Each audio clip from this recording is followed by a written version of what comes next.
Welcome to a brand new episode of Sequel Rights, the podcast where we take a look at the franchises that make you go, they made how many of those?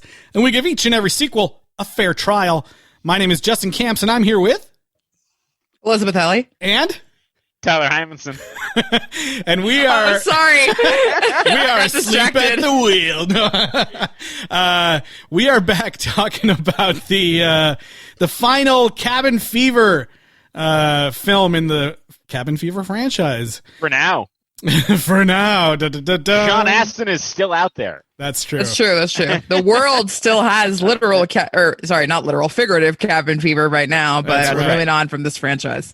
Still waiting for patient one? No, yeah. Anyways, as we do at the top of the show, Eliz, why don't you remind people where they can reach out to us?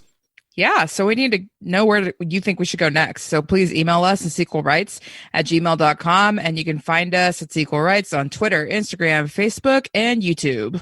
And please rate and review us on Apple Podcasts. We'd really appreciate it. If you're not listening through that platform, please just share your favorite episode on social media. That is just as good. But as Eliz said, we are moving on to another franchise. I guess we know what the next one is, but we might not know what the next one after that is. So if in your binge watching in quarantine, if you've come across a gem, let us know. Yeah. And we'll dive in. That's right. And stay tuned at the end of the episode to hear what we'll be doing next. But before we go any further... Bated breath. That's right. Before we go any further... We have a very special guest with us tonight. Here on this episode with us is the music supervisor on Cabin Fever 2016, Ryan Gaines. Thanks for being here. Thanks for having me. It's a pleasure and honor to be speaking about this incredible film. Yes. So tell me... I'm not sure how, I'm trying to hold in laughter because I'm like, is he joking? Is he serious? I don't know. Let me keep you guessing. That's right. What does he think of the movie? Before we dive in, I know we've talked about it in the past, but in case someone is listening, for this episode for the first time or is not aware what a music supervisor is, what does your job entail working on this film? Well, you're responsible, the music supervisor, for all the music needs of the film, from the score, if they want you involved in that, and coordinating. It all depends on how experienced the filmmakers are. Some of them have great ideas of what they want. They come in going, okay, here's all the songs, and you're basically just going in there and making sure you can clear them and give them the right rights. And if you can't, then you have to replace them and creatively steer them in a direction that, weaves that common thread throughout the picture, as well as comes in on budget, more importantly. So in this particular film, I came in with some creative ideas for some song placements, and we had budget restrictions, as a lot of horror films do. I've had budgets as low as $10,000 when there's like 5 to 6 spots in the film or more. And I've had as high as 150,000, and it all depends on what you can get there. So, you have to break hard sometimes and say, I'm sorry, you can't afford that. But here's some great ideas for buzz bands or anything that accomplishes the same thing. That's awesome. Well, we can get to, once we get into the movie, we can get to a couple of the, I think we have some music related questions, and we can talk about the couple of needle drops that made it into the movie. Sure. But why don't we just dive right in to the 2016 remake of Cabin Fever? You're going to love it. It's just peace and relaxation and relentless pounding for like 6 days. Don't forget about the beer. Wow, this place is amazing. Sometimes you've known someone a really long time. You just want to kiss them just to see if they're a good kisser. I don't think there's anything wrong with that. Whoa. Boy, that's how people get themselves shot. It looks like you guys were having some kind of party last night. All right, we're ready to have some kind of party. You're talking about your experience with this trailer or your experience with this movie? Yeah. Ryan, I'm curious, before you worked on this film, did you have any prior experience with the franchise? Like, had you seen the past movies? Actually, I watched a little bit of the original one that this one is, based on, and it was, but I didn't make it through it. I have my opinions on horror films today, and what, we can get into that, but no, no real formal experience. Okay. Cool. Well, we have watched all of them. So if you have any questions, not that you're going to have questions with this movie, since it's Poor unfortunate souls. There's so much esoteric meaning in this one. That's right. What were they intending on you? Yeah. Symbolism. You really missed out on Sean Astin in number 3. That's right. Yeah, that's right. Which originally, when I looked it up, it said that he was in this movie, and I was like, "Oh, so they used Patient Zero to soft reboot it. That's kind of a cool idea." But then that didn't happen, so I was incredibly disappointed. Yeah, no. What, you just looked at a fake listing website or something? It was like a Google search results thing. Oh, okay, yeah. Got it. Oh, that's it. Or it was on IMDb where it says Sean Astin, and then in parentheses it says rumored. Yeah. So yeah, I misspoke last week because I thought that Eli Roth actually also directed this one, but he just presents it and is listed as a producer and then as the writer because I guess they just used the same script pretty much. Yeah, more or less. Yeah, this is the only other one other than the original that he's actually somewhat involved in. He didn't really work at all on the other two, believe it or not. Yeah, they start selling their name after a while. It'll be Eli Roth presents. I think Quentin Tarantino did some presents, and then yep, I think Wes Craven presents back in the day. I think he did some of those too. Yep. Some Sam Raimi presents. All that fun stuff. Yep. Now we're into the world of the Russo brothers present. That's right. Yeah, 21 bridges. Yeah, 21. That's how many bridges there are. So, this movie is not just a remake. It's almost exactly the same film. It is. Yeah, Tyler, I think you made a joke last week because we were like, it could be really similar, and you were like Gus Van Sant, but yeah, basically. Oh yeah. I made the Gus Van Sant Psycho joke, and I did not realize that I was predicting my own future when it came to this. It is a lot of the same jokes. A lot of things are minimized, but some things are improved. Yes, and I'm actually kind of excited to talk about. It's rare that we get to revisit a first entry in a franchise like this, and to this extent. I kind of feel I don't know what you guys want to do exactly here, but I feel like we should just talk through any comparisons we have, because it is basically there's no point in going through, this is what happens next. It's the same movie as the first movie. Yeah. With less charismatic exactly people. Exactly. There was no Game Boy Advance. That was disappointing. That was disappointing. Just kidding. Yeah, I gotta say, when I was being brought on, they were telling me so it's Cabin Fever, and we're just kind of redoing that. I'm like, oh, okay, so just a remake, refreshing it up. He's like, actually, it's kind of like a shot for shot almost. And I asked him, why? Right. Yeah. He's like, I don't know. Do you want the job? I'm like, sure. Right. That's great. That's great. The answer is always yes. Well, yeah, it is weird. It is a little weird. It's like, who is this movie for? Have people not just watched the original one?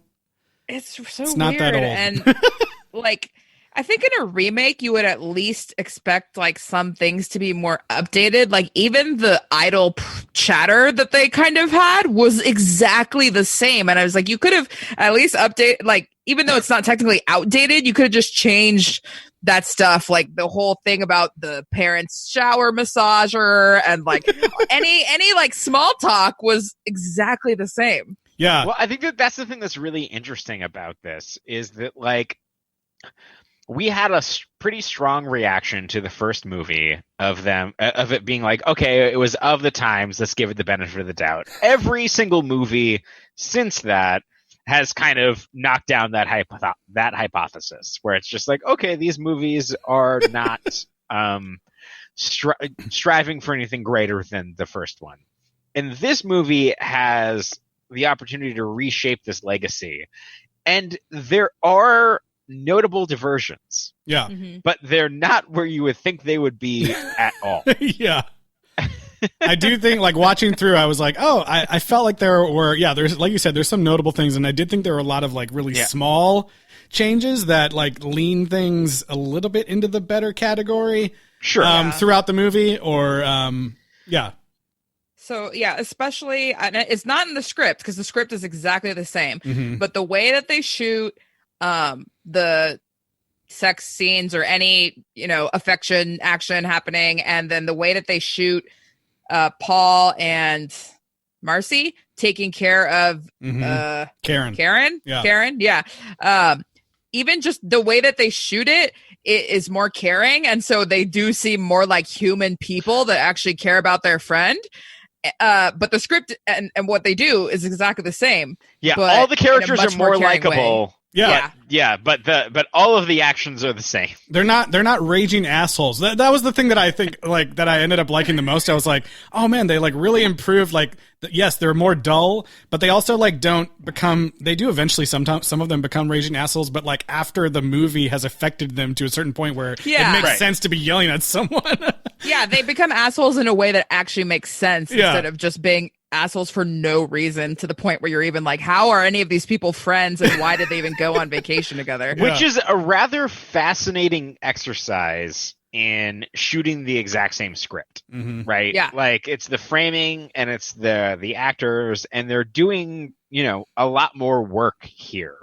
And not just trying to, like, let's just go bigger and crazier and whatever it is. Like, it's a far more human story overall. And I think that that's something that I'm going to say up front is, like, I respect that. I think that that's a plus of this film. But it gets muddled by the fact that it is the same story beats as the first film. It is frustrating because, like, because are they talking down to us as an audience to basically remake something just to make bucks? Because, the budget on this one was about 1.8. And so it doesn't cost a lot. There's not a lot of print and advertising costs there as well, because they probably already have it set up as a deal. Like, oh, Cabin Fever, I can sell it for X amount of dollars to that channel and to that network and this, blah, blah, blah. So they already make their money back before they even shoot it. But the director has to put his spin on something by giving it a little more character in this direction. But I feel bad for that position, because you're like, okay, I'm being asked to remake the same film, and I don't want to say no to a job either. Yeah, you're right. No, for sure. Yeah, I just wonder who was the person, like, pushing this to happen. Yeah, I'm not sure. Was it the director? Was it Eli Roth? No. Somebody had some meeting that said, let's remake Cabin Fever, and then money fell into place, and they was like, okay, let's just do it. And on that level, like, the changes that were made from the character who was the kind of unbelievable douchebag, and shifting him into a gamer, and shifting, these type of things is there are things that are creative license and trying to reconfigure things that do work in this movie. And I do want to give some credit to that. At the same time, when it's basically the same scenario being shot out, it's just like, okay, yeah, I get it. And then some of the stuff that they choose to, like, pay tribute to is done in a very strange way. Like, in the beginning, pancakes. The dog's name Pancakes, and so you're like, oh, okay, that's a reference to the Pancakes kid from the other movie. But then later, when they get to that scene with the kid, he still yells out pancakes for no reason. And so it's like, well, was it referring to the dog, or is it an homage, or, like, what is, like, if you're going to have the kid yell pancakes later, why name the dog Pancakes? And like, they named the dog Indiana. That moment, that moment with the kid saying pancakes was definitely, like, the biggest fumble of the movie for me. I was like, as soon as it was about to happen, I was like, oh man, what kind of, are they going to make this super weird like the last movie? And no, it was really boring. He just runs up, bites him. And I have found out that this kid in this movie also knows jujitsu. They just didn't use it. Yeah, what the heck? Very, very disappointed. To me, the biggest disappointment of this movie for me is that they tell the exact same bowling alley story Yeah. with none of the dream-like haunting images. Do you think like that was a weird moment too. But then I ended up thinking like, oh well, I guess it kind of like ramps up the tension of his story a bit more, like him telling it than it cutting to these like odd moments. I guess so. But I felt like that was one of the more effective scenes in the first movie for me. Yeah. But yeah. That's fair. But the dog is still named Dr. Mambo, so that's right. And then you have like the bunny. The kid is wearing a bunny mask made out of paper plates, but there's no bunny anywhere. And then also like when we leave the kid for the first time, there's like a really cheap semi truck jump scare as well. That's a straight up Pet Sematary reference. Yeah. What were you saying, Ryan? Was the bunny face in the first one, the original? Not the bunny face, but there was an Easter There was a bunny. Like there was an Easter bunny in the hospital for no reason. Yeah, it was like a Shining type moment, right? A darker moment. I kind of thought that the truck might have led right into the beginning of 2 with somebody getting hit by the truck and exploding. Well, wasn't that a bus? It was a bus. It was a bus. It was a bus, but fine. Like, but there was, but you know, like I thought it was maybe like I didn't think that it was just a straight. Let's just do a shot from a different movie. I think that's has nothing to do with this movie. I think that's more what it was. Yeah, it was. It was. Tyler, are we going to see? Are we going to see directed by Tyler H. at some point in the future? Oh boy. I mean, I do have an embarrassing last name, so maybe. But. I thought that was funny. Yeah, it's boy. Let's. I did want to talk in the very beginning of the movie, since we have Ryan here. I don't know if you know anything about this. I had asked you about this earlier. But one of the first things at the very beginning of the movie there, I was like, huh? is when they're driving up to the cabin. And we hear what basically sounds like a total is a total ripoff of the Wendy Carlos Shining score. Yes. Do you know anything about that? Say, I mean, I wasn't there during the creative of the score, but I do know what you're talking about, and I'm looking at the cue sheet, and I can just say, our composer probably took inspiration from many places. Oh man, I was like, what? How did they have licensed this or what? Okay, all right. Was that politically correct enough? Yeah. That was amazing. I had a strong feeling, and I wonder if there's a story behind this, and if there's not, it's totally fine. But there's a scene in this movie that does differ from the first movie, where the Ryder Strong character is being encouraged to murder his crush with a shovel in a shed. Yeah, that was. And what this screamed to me is that the score over this moment, it was like when they cut it together, like this scene's not working at all. And so they really tried to make it like a tragedy. The music's doing a lot of the heavy lifting here, and what happens later on in the post-credit sequence is showing that like she was trying to like fuck with this guy. But I am curious if there was ever a different cue there, or if there was ever a discussion of a different moment, because I definitely had the notion that the score was trying to rewrite the script in this moment of the movie. Well, the score is definitely there for a lot of emotional steering. Like we had such a budget that we basically begged within our quote requests. It was when we were going out to obtain the rights to each songs, I had in there like no budget. We were pulling from other aspects of production. Only 5 songs in the film, but it actually got cut down to 3 songs because we we started even losing more money. I can tell you the only place where there was supposed to be a song that we ended up cutting, which I think dramatically shifted the tone, was in the beginning. And that was right after the tragic death of Pancakes, the dog. It goes into like an aerial shot of like, the people driving in and all that stuff. And it's kind of like the introduction of, and we had this up-tempo acoustic, really fun song, just kind of to drive the juxtaposition.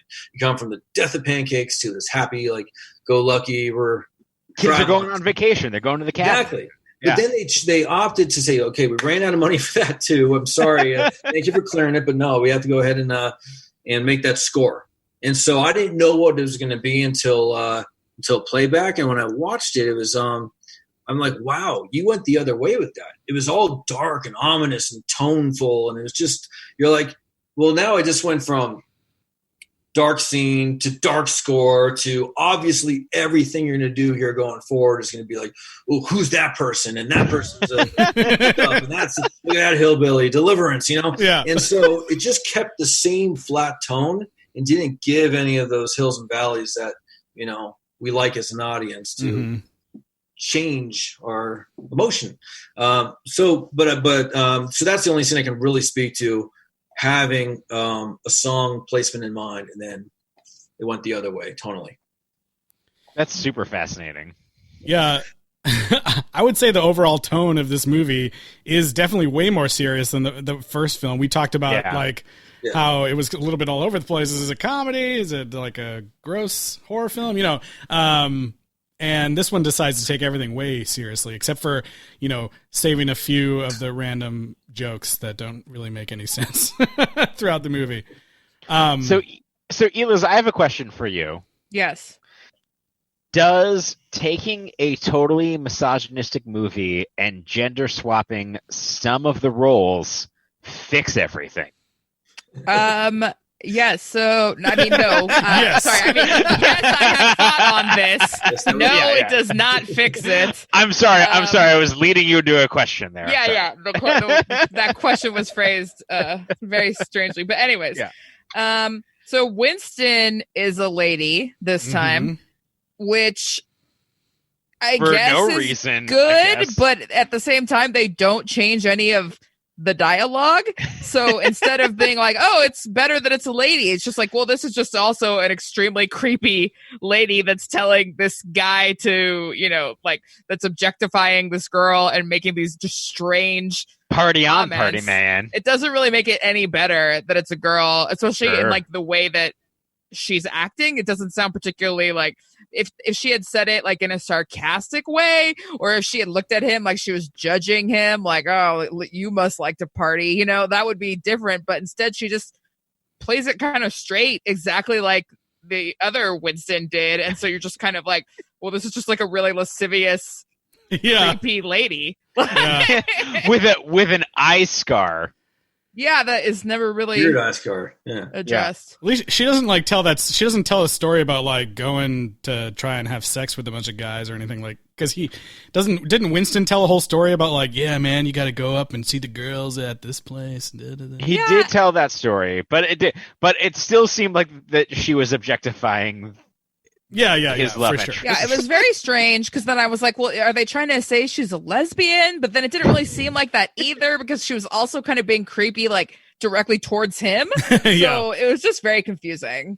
I don't know. And then who else was swapped? There was somebody else. Right? When the Ryder Strong character left after they've put his love interest in the shed, that he saw a dude instead of a lady. That's right. Exactly. But he's my husband into the mobile home, and the lady comes out and says, why are you looking in my house or whatever? But like at the same time, it's like, all of these people have a point. Like, why do you start looking in the window before you even try knocking? Yeah. Like if you're going to a house, you need help, you knock on the door, okay, no one answers, then maybe you look in the window. But why do you go straight to looking in the window? Like, who does that? Also, I love the idea of this movie, like, it's 2016, it's there. Like, at least in the original version, there was, cell phones, like, they're not as good. Like, now it's like, just walk as long as you need to walk to get a signal and call. Yeah. Like, no reason to go peeping Tom into trailers. Like, you'll get a signal. You just got to walk long enough. And it's not like it was a a hot guy. They made it like this schlubby, nerdy guy that's like, you spied on our love making or whatever. I did think that was really funny because, like, thinking back to the first movie, I was like, man, he was really looking at that girl, and now I was like, dude was peeping on a guy. That's really funny. There's a lot of scenes that are fixed in this version that just end up feeling like wastes of time. Yeah.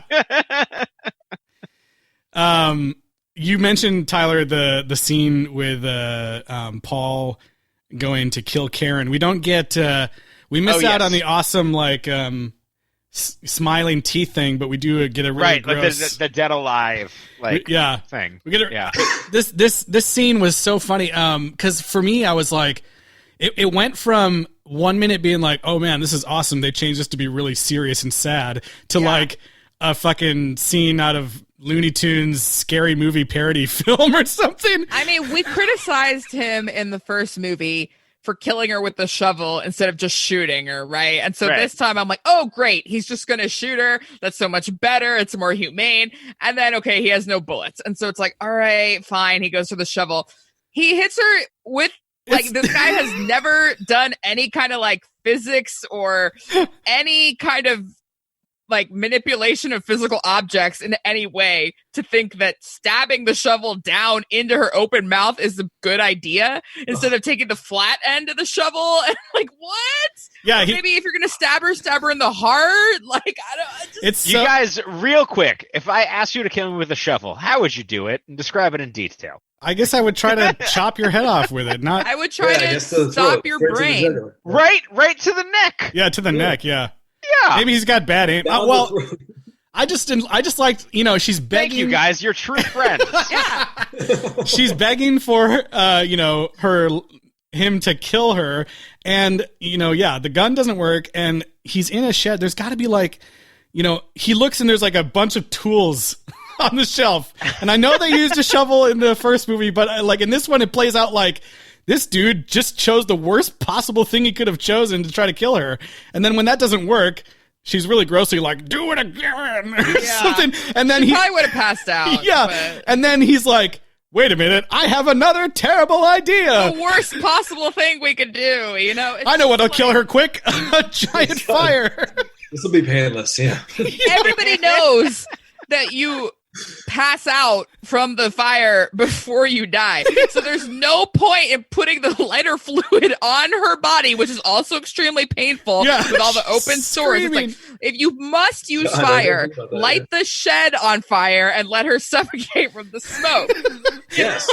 I love this train of thought, by the way, because that's not what I was thinking at all. The whole scene is so ridiculous. A plastic bag? How about drown her? Smother her with a pillow? Literally anything other than what he does. If I ever need to be mercy killed, I need you to do it. I will. You put logic, you put thought into it. You did. Oh, man. Anyway. But at least this time, the finger banging scene seems to be consensual. Yeah, she's awake. She's totally awake. Yes. They make a point that she's awake. There was a part of this movie where I thought that they would just go, nope, I'm going back to sleep. And the scene's not even as gross. It's more like, oh, he was making his way there, and then she started feeling pain. It wasn't like he did it for 2 minutes. There is a disgusting amount of hair on his hands. I will say that. That was not good. That's true. But at least she's awake. She seems to actually want to. She wants this, yes. To engage in some sort of activity with him at the very least. Despite them having the exact same interaction on the weird floating dock in the lake. Yeah. But I thought a lot about this, and I don't think that just the fact that she's awake and that it's slightly consensual, I don't think that really is. It's not like some amazing feminist, revolution from the first one. It's just like, okay, great. You did the bare minimum so that this character is not a rapist. Yeah. Okay. Yeah. Right. I mean, I don't know. Hey, it's so better. I kind of want to be like, oh, good job. You made it better. But at the same time, I'm like, it was so horrible in the first place that better is still not really good. Yeah. Welcome to 2020.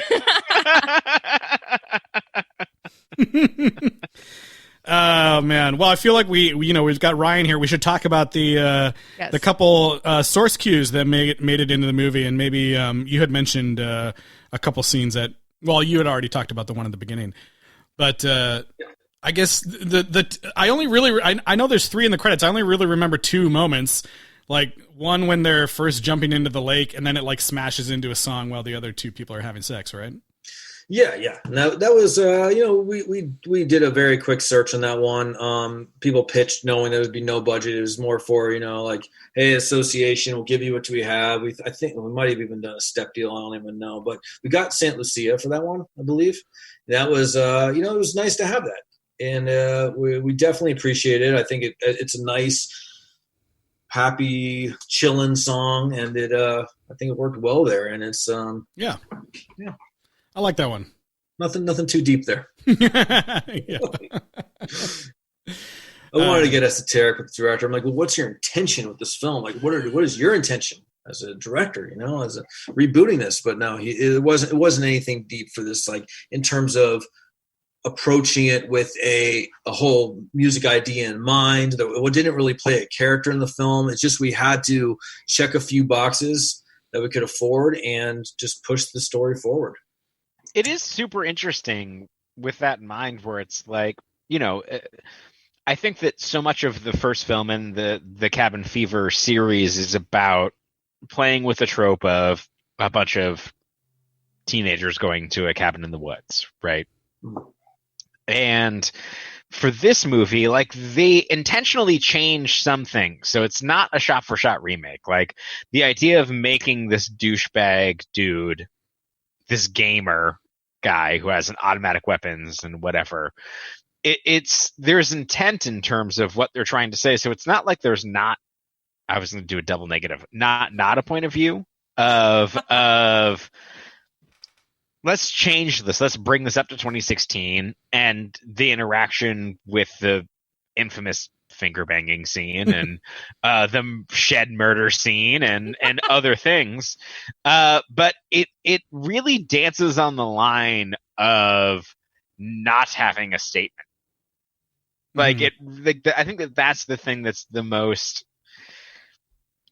for me, disappointing about this movie, where it has a chance to do something that's really fun and freeing, and the 2016 version, because I feel like the thing that people have kind of gathered around for the first movie is that it's just so batshit.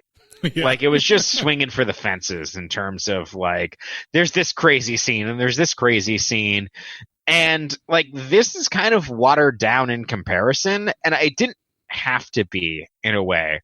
I think that they made choices that were good choices, and I don't know what the limitation, what ceiling that they felt, and it seems like it could have been budget, and that's totally real and legitimate. But it's really interesting, the things that they decided to change and the things that they decided to keep exactly the same. Yeah, like they decided to have that one girl still take an awkwardly long canoe trip across a very small looking lake for no reason. Yep. And yep. In that scene, like they surprise her on the dock and they don't even go into the house. Like, there was that whole scene in the house in the other movie. This one, they're just like, nope, no people here. I guess turn back around in your canoe. See you in 3 hours. There was a point where I got semi-distracted and I came back and I thought she was on one of those floaty bicycles. And I was like, that's an amazing change. I think if you're gonna redo it, like, and not really change the script, you should at least. And I mean, okay, so they took out the super, super offensive, just morally objectionable stuff, right? Yeah.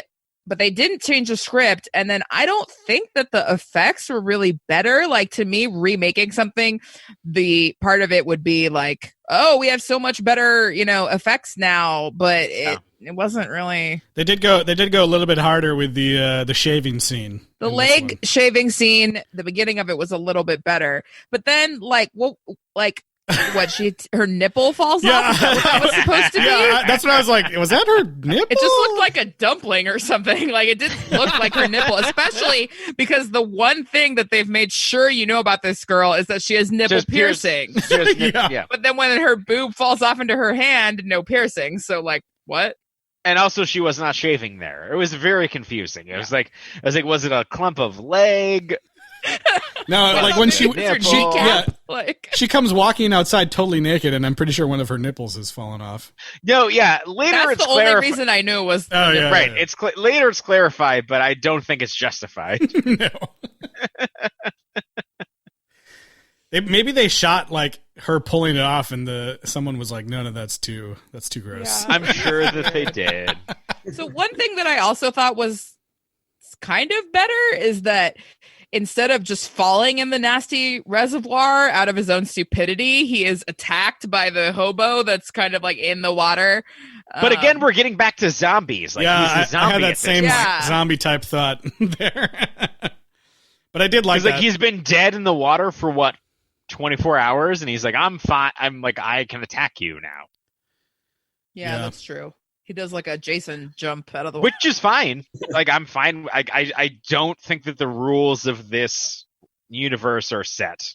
So. Yeah, I just thought the only reason it's better is because he doesn't make the stupid choice to like climb down that ladder and flip the body over for no reason. Yeah, and be like, oh, what's that, a dead body? Yeah. No, they do some of that nostalgic horror film stuff in this. You know, even when horror films feel like they've structurally moved on from this, but this was kind of like a retro remake to something where there are those Friday the 13th jump out of the lake moments, or that gratuitous "why is he killing her that way" movement. Sure. But you know, it's a tough film to remake because when this original came out, wasn't that during like the heyday of all like those gore films, like. It was the first one. It was like kind of the oh god, I was gonna say a Paul Revere metaphor. It was before all the like torture porn movies had come out. It was just the start of it. Yeah. What else? There's other the way Bert goes out is a little bit different, and I thought that was a better change too. He doesn't like get to kill anybody in the in the house. He just kind of shows up, and I thought his death was a bit more like tension filled. And there's this whole scene of him getting chased through the woods. It's a bit more well shot than the first movie too.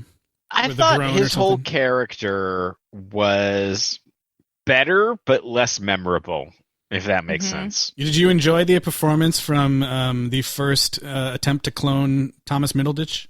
Yeah. From Asian Dale Petey? Yeah. He looks a lot better as Petey. He does. He does. Yeah.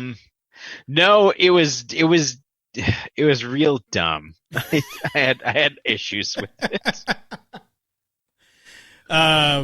Eliz, I was going to mention, they still have that detour where they go and find the lady at the farm. Did you look up that actress at all? Her, no. I only looked up the child actor, as I want to do. Well, I was like, for whatever reason, I didn't recognize her or anything, but I was just like, oh, wouldn't it be cool if it was like the same lady from the first one or something? And I just thought I'd looked, and it turns out that lady is plays the iconic role of woman in car in the Twin Peaks: The Return scene where she's like the puking thing. Yeah, I'm late for dinner. Oh my god, that's amazing.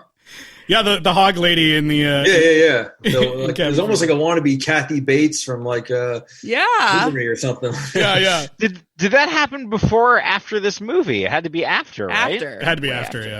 Yeah. Because that was just like a couple years ago.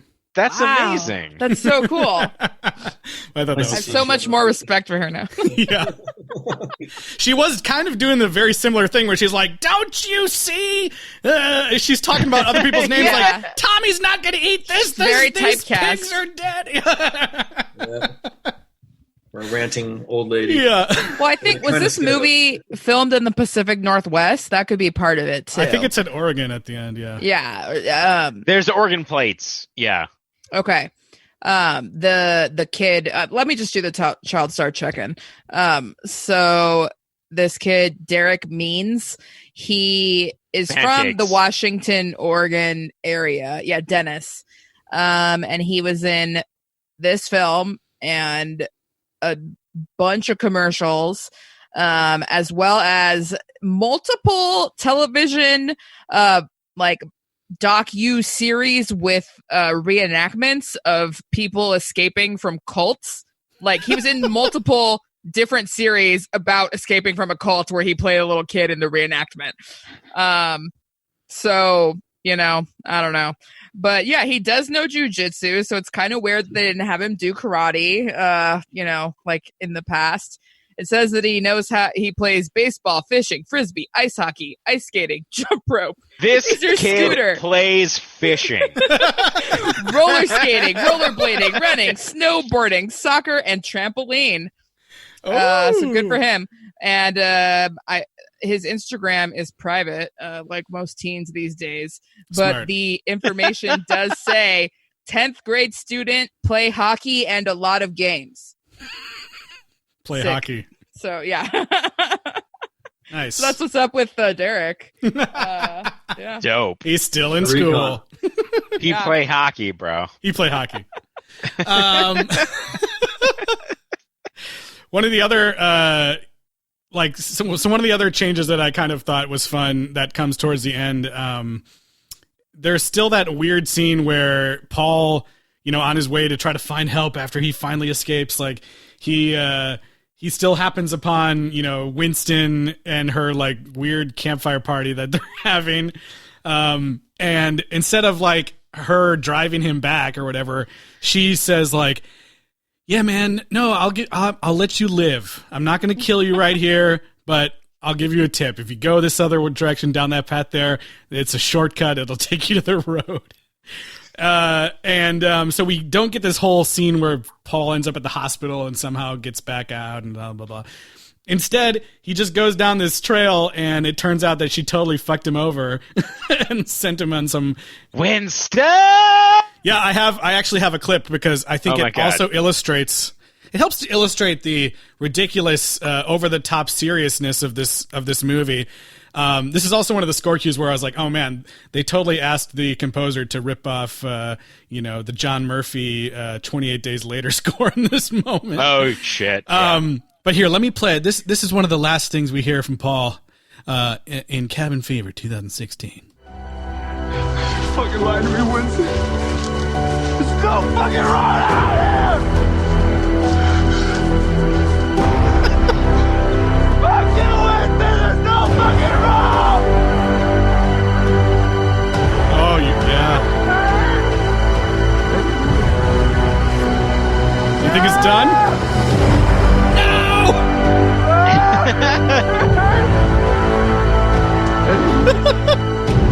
Fuck you, Winston! There's no fucking wrong! I mean... That went on for a long time. Yeah, the music is just like... like, fuck yeah! It's just... I thought that was so funny. Were there any other cues that you pulled? Because as I was watching this movie, I was like, oh man, this is a soundboard movie. That's all I pulled. I mean, the rest of it Okay. was just like... I mean, honestly, I was watching this movie and I was like, oh, I should take notes. And then about like 5 minutes in, I was like, no, I'm not taking notes on this. It's the same movie. And, I watched the movie obviously, but I also was like, looking away a lot because it is a lot of the very same stuff. So It is. I was like, oh, I don't need to watch them, Paul cheat on his girlfriend again or whatever. One thing that was sort of weird that I took notes on, I watched this on Netflix. You guys probably did too, but I'm a closed caption person. I always watch the captions. And this movie had, I started noticing it about midway through, but I didn't start writing it down till the very end. It had multiple typos of homonyms. So the one that I wrote down was multiple times when they're going back and forth about, you need to shoot him on sight. Like, that should be sights. Like, shoot him when you see him, right? Like, SIGHT. Every time, went back and forth saying it, and it said shoot on sight. SITE. Like, when he is there, I guess. Bring him to the police station and then shoot him in the face. He's got to be shot. He's got to be shot on sight. Got to be shot on sight. That is the beauty of outsourcing right there. So, yeah. That's amazing. Caption quality control, please. That's interesting Yeah. about sequels in general, which is the whole premise of your guys' podcast, is Yeah. that a lot of them make the mistakes of redoing the same jokes. Like, oh, we did it in the first one. Let's do it again in the second one. Like, oh my, they laughed the first time, they laughed the second time. And we all know that's a big mistake. But like when you're rebooting a franchise, it's to repeat all the same things, for the most part. 95% of them is just like it just feels like lazy filmmaking. And like I said earlier in the beginning of the podcast, it almost talks down to us, Yeah. So I wish they did something that was a whole new take on it, modernizing it. But, yeah. They even in that weird like confrontation with Winston at the end, they even have that same moment where like the guy hits someone with his guitar, and she's all. I thought that was kind of funny because like the guitar, there's a moment where it's like, oh shit, I broke the guitar, and then it cuts down to this girl and she's like totally fucked up, and it's like guitar all in her face, and then she's still she's still credited in the credits as harmonica girl, even though like I don't remember. She's not the harmonica girl. They don't play that whole scene up like they did in the other movie where it was like, yeah, but I thought that was kind of weird.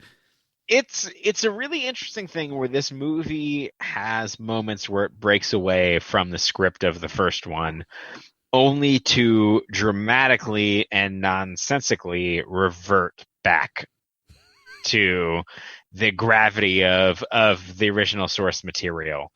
And I think that from what we were talking about when we first watched this Cabin Fever, what was it, 2004? Is that right? I think.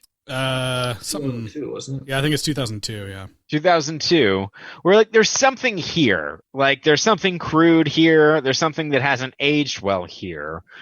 But like, we can see why these movies have sequels. Mm-hmm. We've been proven wrong about this. But this was a real opportunity that I thought that the filmmakers, that whether it was budgetary or whether it was script or whatever it was, there's moments where there's meaningful departures that are interesting, but they inevitably arc back to the mean of the original film, which from everything we talked about was flawed. Well, oh yeah, go ahead, Elis. I was going to say, I really hate when people comment on movies, especially sequels, and they say, this didn't need to exist. I don't like that, because I think that's like, first of all, who are you to say something should or shouldn't exist? And that's why I like the premise of our podcast, is because, we give every sequel a fair trial. We watch it no matter what. We're not here to say, before we've even seen it, it doesn't need to exist. Like, we just watch it and then talk about like what it was. But this is so similar to the first one that I actually sort of start to fall back on like, this shouldn't exist, which I hate saying. So yeah. Well, it's also which I will say, after 100 episodes, we have not said. Yeah, that's true. No matter what. Yeah, we're very like, I think none of us like to fall back on that as a comment on anything. But well, yeah, and, I don't know. And it is interesting that like, out of all the movies we watched, like this is the one that's on Netflix. This is the one that's on Netflix, which the most people have, and the original one's not on Netflix. I can't remember if you guys streamed it somewhere or what. But we did Tubi for the second one, but no, we had to rent the first we all had to pay for the first one. Yeah, so there I you go. I paid for it on Redbox. That means there's probably a lot of people seeing this movie first and only. Unfortunately, I mean, which is less offensive than the first movie. Yeah, that's true. Yeah, but also I feel like less creative. Yeah. So, well, I'm looking online. I'm looking and seeing that it's different production companies. Obviously, they form one per film, but I think they just sold the rights, and someone's like, "Okay, I got to cash in now. If I bought these for, $1 million, let's just use that easy number. Then they got to make, 4 or 5 million back or something in order to make it worth it." So I think that's kind of like why they did it, because this is, you do get left with why, even though as bad as sequels can get, like you look at the Terminator franchise, eventually you go, oh man, you missed the mark again, but at least they're trying. But this one didn't do anything that is in the try category. Did this go into theaters, Justin? Did you look up what it made?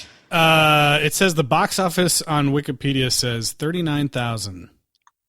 So okay. I don't think limited theaters. It says limited released and then video on demand, February 12th, 2016. So yeah, I think for the awards. They released it for the awards. Yeah, it comes from IFC Midnight as a distributor, so they are definitely into this kind of like, low budget horror streaming. film. Yeah. Well, the first one made 8.4 its opening weekend. Yeah, and grossed 21. Yeah, exactly. So it was pretty successful, and that was the previous films I believe were with Lionsgate. So yeah, and now it seems like Lionsgate's not involved. This movie, like as you said, it seemed like that it already had made its money before. Like it was like, okay, we have a profit margin. We just need to spend this amount of money, and we will make a profit because we've already sold it. So just do that. Mm-hmm. Mm-hmm. Yeah. Well, Tyler, did you stay for the credits? Oh, I did actually this time. Yes, it's pretty quick. Yeah, yes. I think we need to break down just exactly what the fuck is going on in this. We do. In this, so wait, the first part of the credits is the cleanup, right? The murdering and burning of everything, which I actually think I did like this better as a credits montage instead of trying to be shoved into the end of the movie the way it sort of was in the first one, where you're kind of like, is there a government conspiracy? Is this the police? I don't even know. This one, it was like, okay, they're cleaning it up. They're getting rid of everything. Yeah, and it's not a shady like burn all the bodies and kill everybody. Yeah, it's it's just like clean it up, burn everything. That was better. But then yes, go on to the mid credits, Justin. So then, you're like, the credits start and you're seeing this stuff, and I was like, oh man, is this going to be like the Patient Zero credits where they like reveal some crazy thing as we go through? Yeah, it was the mice. Yeah, but so there's only one like little mid credits, post credits thing, and all of a sudden we're seeing like a cityscape, like a city skyline, and we see some girl who we don't know on her bed, scrolling her phone, looking at social media on her phone, and she's like having a good time. Ooh, look at my friend's post, wee. And then social media.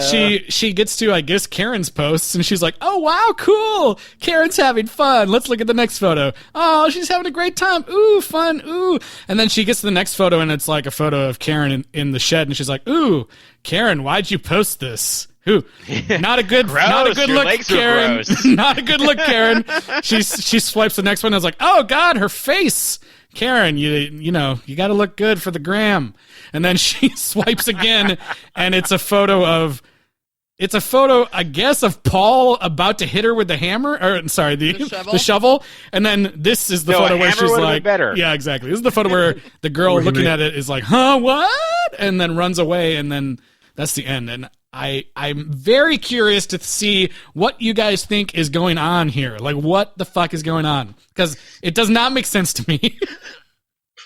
Does it make sense to you? So she apparently set up a camera because she felt slighted by her friends, and so she is coaxing him to kill her, to frame him. That's great.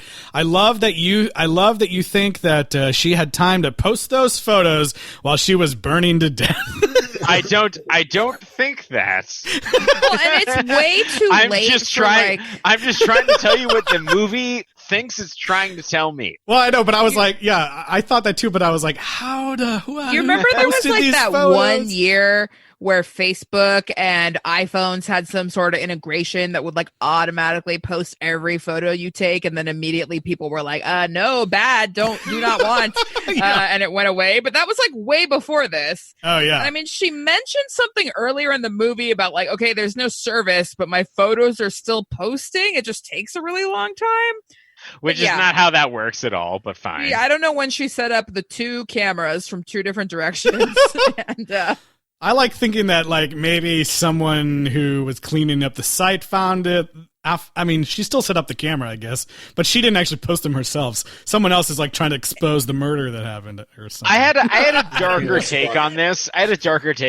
Of like the Never mind. I want to hear it. I want to hear it. Now we have to hear it. Or it's just like the filmmakers. I don't want to say the filmmakers. That somebody at some point thought that, well, we gender swapped all these other things, and so now we have to have this other thing where like bitches just cannot be trusted. Oh God. I guess I just thought that it was like a very stupid, poorly thought out attempt at like social media bad, millennials dumb, like. Well, I was like, that makes as much sense as the thing that I just said. Well, yeah, I was just like, oh, is this very small? Supposed to? Yeah, is this literally just supposed to be like a sequel setup? Is that like her sister or something, and she's gonna go try to get revenge Sean on no Astin's daughter? Oh, I think we know what it is. It's another layer of mystery. Look at us. We're sitting here trying to ponder this. Like, what do they mean? I know. God, we'll be thinking about this movie forever. We've spent more time talking about it than the people that made it and put it into the credits. Who posted the photos? There was also, we forgot, the very end of the movie before the credits happen is like Paul is, basically dead in the woods. And like from around the corner comes Dennis, I guess, with his rabbit mask for no reason. Not sure what's going on there. Oh, it's for a reason. He just sneaks out like, I'm here too. And then that's the end of the movie. Yeah. He read me. Yeah. Yeah, I think the way that it ends kind of almost adds credence to this theory that they were like, just get this freaking movie out and we don't even care. Because the first movie, like, not that it was really setting up a sequel, but it at least set up something that been like, oh, like, and the disease lives on. Like, this one didn't even do that in any way.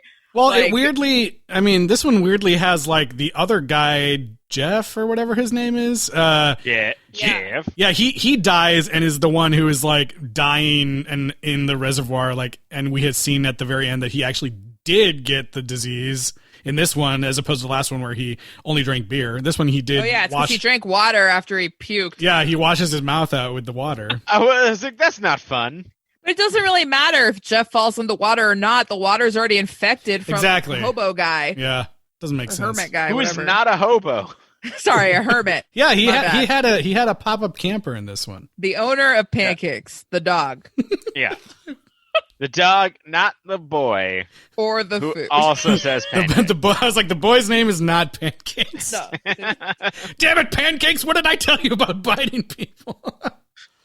That was the point that was the most painful of like just reciting the same lines is when the gamer dude stole the Snickers and then made the same quip. And that was the point where I was just like, oh no. And they made it, they just had to include the fox piss thing. Hey, they took out that weird joke about the gun. Yeah, that's true. They took out the horribly offensive N-word that wasn't funny. Like, and they also made the main characters, foray to have sex with the other girl while his love of his life was dying in a barn. They gave more story reasons for that to happen. It came together a little bit more organically, yeah, because instead of her being like, oh, when you're on a plane you just want to like F somebody and then smash cut her like riding on top, like instead they like hug, they cry, they're like, oh, I'm supporting you, and then it's like, okay, so it's like 2 seconds of hugging somehow just makes it so much less offensive. But it does, though. Yeah, it really does. It all helps. And then after that, he actually, like, instead of pouring Listerine on his dick like they did in the first movie, he, like, goes out and tries to, like, help Karen again and check on her and, like, okay, like, you didn't forget her completely. Mm-hmm, That's right. I forgot about that. Oh, boy. Well, Tyler, you got a... Oh, I don't know that I do. Wait, think about it. Ryan, was there any other things about this movie that you remember or wanted to say that we did not hit yet? Absolutely not. This is probably one of the shallowest films I've worked on in terms of them going in there creatively to accomplish something in particular. Like I said, there's 3 source cues, and they're not even used to the points where you're like, oh my God, what a great opportunity for a song that I wouldn't have thought of. Right. Yeah. It didn't happen in this film. So, you know. Ooh, okay, what do I got here? It's really hard because it's the same movie. I can't remember. We were shouting something earlier in the episode, and I already forgot. That would have been good. I feel like how many needless canoe trips would you give? Out of 10. Yeah, Cabin Fever 2016, the remake. I'm gonna what? Reboot. Yes, the reboot. The reboot. Yes. Yeah, the reboot. I'm gonna give it 3 needlessly long canoe trips out of 10. Which I think was probably what I gave the last movie to, I think. I don't remember. Yeah. Something like that. This movie is not great, but I can't remember. I think I gave the first one like a 5 or something. I think that this one does change some things, and for the better, for sure. Like, I was incredibly excited that, like I said, the characters were not total assholes in this one. They show real human emotions. Even Jeff at the end, when he comes back, and he still, at the end of his long scene, he still has a moment where he's like, I didn't die, I survived. But before that, he like is genuinely like, oh my God, Bert, like what the fuck? But then he kind of like out of this crazy emotion gets into this like, oh my God, I survived. But right, this movie operates on the premise that these friends like each other. Yeah, they're actually friends. And all these, I did have some weird fun watching this movie, like crossing my fingers that this scene wouldn't happen or something like the scene with Paul and the other girl. I was like, oh man, I hope it doesn't happen, because I kind of couldn't remember what part of the movie. Yeah, I was like, oh, they skipped it. Great, awesome. Maybe not. But yeah, in the end, it's like, like we've said, it's like, why bother making this movie? I get they made some changes, but not anything significant enough to be like, oh man, this is the definitive version of Cabin Fever. Yeah, it was the bare minimum to make it not problematic. Yeah, I do. Yeah. I do agree with Eliz that, like, some of the teeth of the creative teeth is taken out from what we experienced in the original film. Even though watching that movie, you have to deal with lots of really, really awful language and offensive moments. The creative spark is still more interesting in that movie than anything here. Yeah. I would also give it 3 needless canoe trips, and I actually enjoyed canoeing. But anyway, 3 because everything Justin said, and in the end, even though this one is less offensive, and I'm sure people who want to say, oh, Eliz just wants everything to be nicer to women and minorities, like, would think that I would like this one more. I think I would actually rather watch the first one again if I had to, or show it to someone, because yes, it did have those horribly offensive moments and awful characters. But yeah, the creativity, the disease itself, and the makeup and the effects, and just kind of the way that it's made is just like more exciting, more creative. It's doing something. Mm-hmm. Whether or not you like it, it's a thing, at least. And this is just such nothingness. I don't know.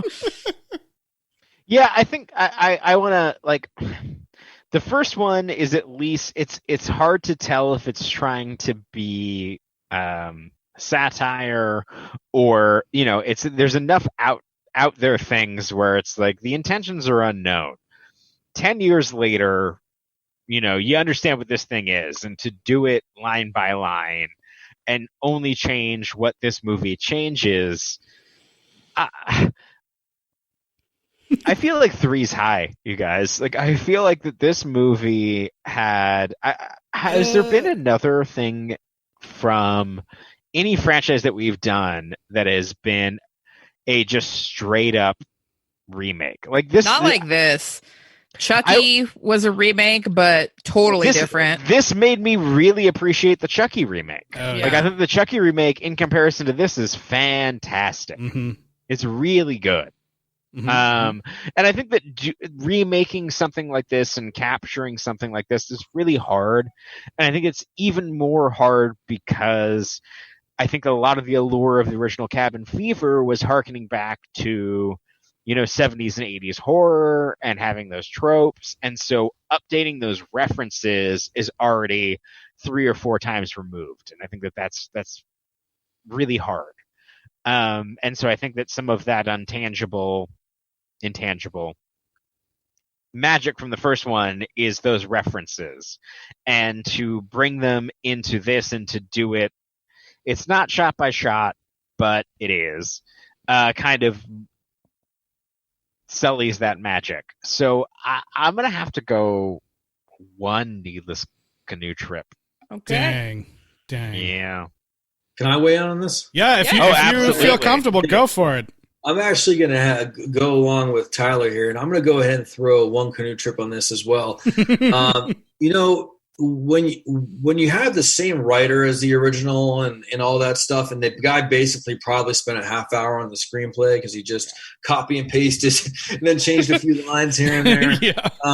It becomes, you start rooting for the film to do something different, and it's like you did nothing. You didn't even get a new screenwriter. It's like the laziest form of filmmaking possible, and I just think that we deserve better. For sure. And there's some there for this, like there's other stuff to do and say. Well, gosh, that's disappointing, but that's going to be... It's kind of funny how this is the most recent, and we're in a pandemic right now where that third movie, which was older, had a lot more things that are like relevant to our lives right now. And we're like, oh, we have a movie about an infectious disease. Like, let's talk about some of the, even though it was completely bonkers, like, let's do some of the science and, whatever. But this one, it didn't do that. Well, we can keep our there. Yeah. We can keep There's our a good eyes. opportunity here to because it's all about the psychology of everything, of everyone freaking out and all that stuff, and not knowing what to do when your enemy's invisible, kind of like today.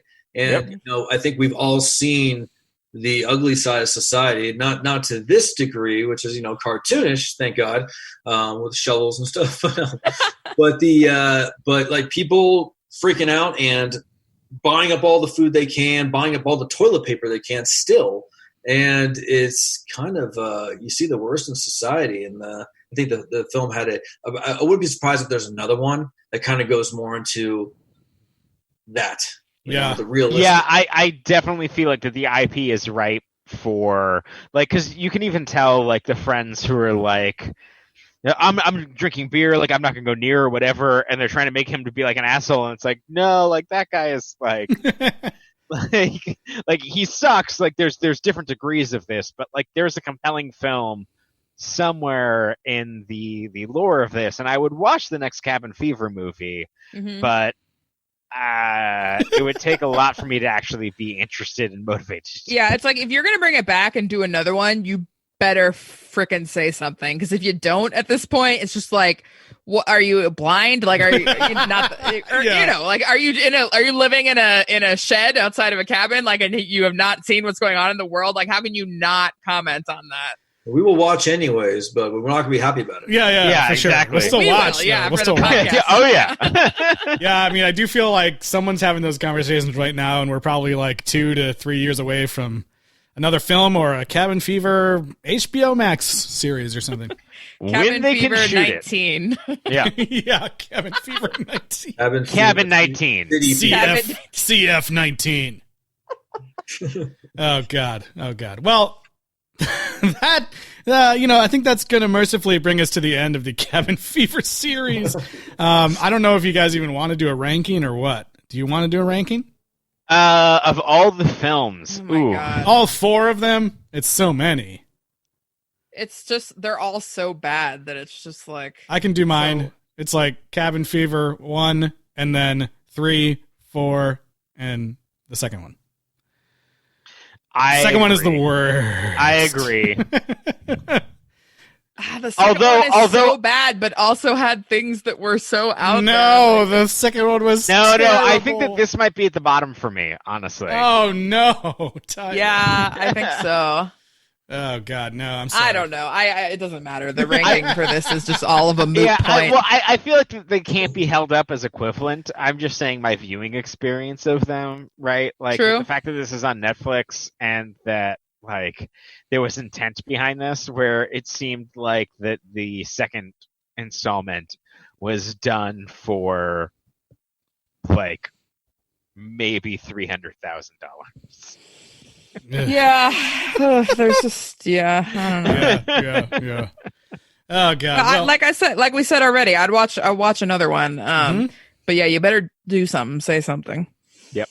We'll be on the lookout for the next entry if there is one. But Ryan, thank you so much for being here with us tonight. Absolutely. Is there anything you want to mention that you are proud of working on? Oh yeah, I mean, Mom and Dad was a fun one with Nicolas Cage. Oh my God, yes, that movie's great. Yeah, that's classic Nick Cage. And then before that, Burying the Ex, which was a Joe Dante film. Oh yeah, that was a great one to work on. I really enjoyed that. Yeah, awesome.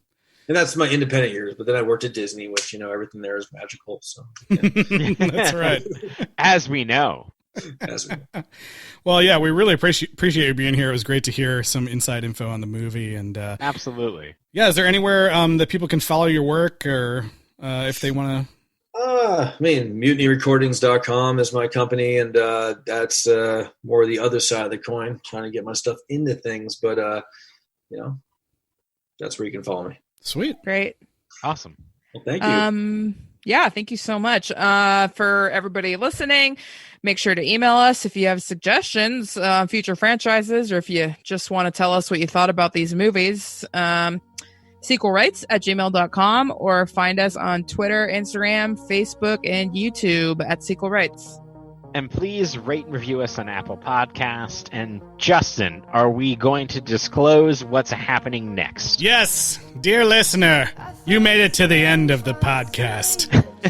You get to hear what's coming next. And let me tell you, we had such a fun time talking about and watching for the first time the TV film The Love Bug, directed by Peyton Reed, that we were like, what other movies has this guy made? And it turns out he kicked off a very long franchise with Bring It On. So we're watching the Bring It On cheerleader extravaganza next. Starting next cold week. In here, guys. That's right. How many movies in this franchise? What have I signed up for? I think it was 6, something like that. That's far more than I thought, but great. Yeah, a long one ahead. Don't quote me on that, but I think it's like 6. Yeah. But we're in for some radically different, genre than this movie. So I'm sure I can find parallels. I'm excited to smile again watching this. Yeah. No, this is going to be super fun. I hope you guys tune in next week. Thanks again to Ryan Gaines for being here with us, and watch out for more of his work in the future. And we'll see you guys next week for Bring It On. Some things are made, they're made to never say.